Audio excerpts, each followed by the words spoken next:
Let's discuss a little bit more on what are the top use cases in which enterprises deploy URL filtering or leverage this capability. So, one of the most, as I said, the basic use cases, it starts with basic access control with deeper granularity, like different departments, different users need to access certain websites, but not others. So, it acts as a simple access control mechanism based on the business needs on who should access what content and from which device, which location they can access the content. And the second top use case, as we are seeing increasingly the new websites getting added, and oftentimes it is very difficult for any platform to quickly identify whether some website is good or bad because a lot of these websites will just get registered and there won't be any content. So by the time you flag that as a good, there is a possibility of the content bad actors would leverage that domain for posting and using it for phishing activity and other suspicious activity. So the key use case there is when there is a certain notion of whether a destination is safe or unsafe, that is where the isolation of web pages is very critical for customers. So oftentimes things are not white or black, it could be gray, and which means the categorization cannot be done immediately or need more time to flag it as whether it is a genuinely good website or something harmful. It involves certain time and certain amount of insights to really get to that categorization. So isolation is a capability where customers leverage to achieve those sort of use cases to handle with the gray websites so that the end user is always protected. We will talk about more about how to configure isolation action with URL filtering and what are the benefits of those later. And other top use cases are device OS based policies. A lot of organizations do have the need to provide access control based on certain supported operating system of endpoints, and those use cases can be easily handled as well. And one of the most important aspects when employees from an enterprise try to access any destination in the internet is to coach them, is to caution about the harmful or any sort of malicious activity potentially could happen. So, cautioning users is another key use case where customers would leverage this capability for, even if they want to allow the users to go to certain destination, but they would like to let users know to not share password or any sort of credentials in those websites. So cautioning is another way of alerting and managing end user and coaching them to be very vigilant about their browsing activity.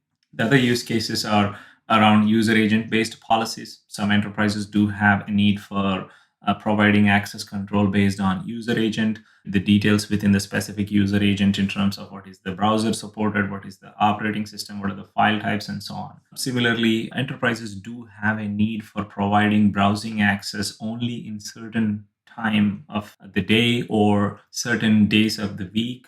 So, or even for some specific employees or third party contractors in a specific weeks, they want to give access to browsing.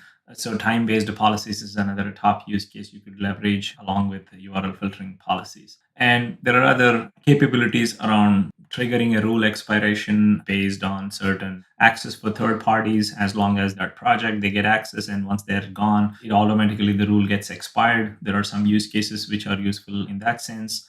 And as I mentioned, making sure in sites where you have bandwidth needs to be efficiently used for productivity and collaboration purposes. It's important to restrict the bandwidth quota, all of these URL categories they access. That way, you're not flooding the network bandwidth with unnecessary activity. And the last and most important one is user risk based policies. You could also add a dynamic and adaptive way of providing access to internet through URL filtering based on the end user risk. So a lot of enterprises, as they see a user start with basic access or probably a little more access to internet, and as they go to destinations and their risk goes higher because of the content which those destinations turned out to be malicious or whatever the case, our Zscaler Zero Trust Exchange platform computes and calculates per user risk, and you could attach that risk to provide the access controls on what you can access in the internet is another top use case.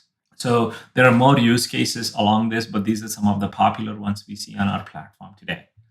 And just to continue on some of the advanced use cases on the URL filtering is a lot of customers do want to have us dynamically do a content categorization or URL categorization of new domains based on AIML to leverage isolation type of capability.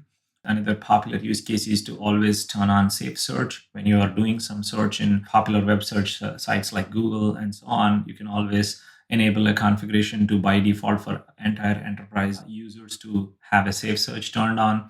There are certain verticals of our customers who provide services and network connectivity and security to education, EDU, and K through 12 type of verticals where blocking content from a Child Internet Privacy Act perspective is very critical. We support those capabilities. And we also have capabilities or advanced configurations to support embedded sites categorization. So a lot of these websites out there do have some embedded sites within them, and a lot of malicious activity do happen by tricking the security engines to allow access to the top level domain or basic URL. Most of the cases it's domain, and then there are embedded sites within those sites which would further have malicious links to it. So we have an intelligence to support and identify those type of categorization, enable customers with security. And other capabilities like newly registered domain and newly observed domains are very, very critical. As I said, in a given day, more than 100 plus thousand new domains get registered, and most of them do not have content for first 30 days because most of the existing engines out there do classify the content as safe if there is nothing malicious found for 30 days, and the cycle goes on and repeats for every 30 days. So this is exactly the techniques and tricks malware guys use to exploit and get away by launching any sort of phishing links, this sort of malicious activity. So this is where a combination of AIML based categorization inline while caution and cautiously looking at newly registered domains and newly observed domains is very critical. And we provide capabilities around isolation or caution the users and different variety of actions when it comes to handling newly registered domains instead of purely relying on the verdict about whether it is safe or not from a destination URL or domain perspective. And we also have some capabilities around if there are certain specific users or departments where they have to override a specific block. Some businesses do have such needs where most of them should be blocked, but there is need for certain specific departments to block that override, read that caution, and further proceed. So we do have such advanced capabilities in some of these use cases as well.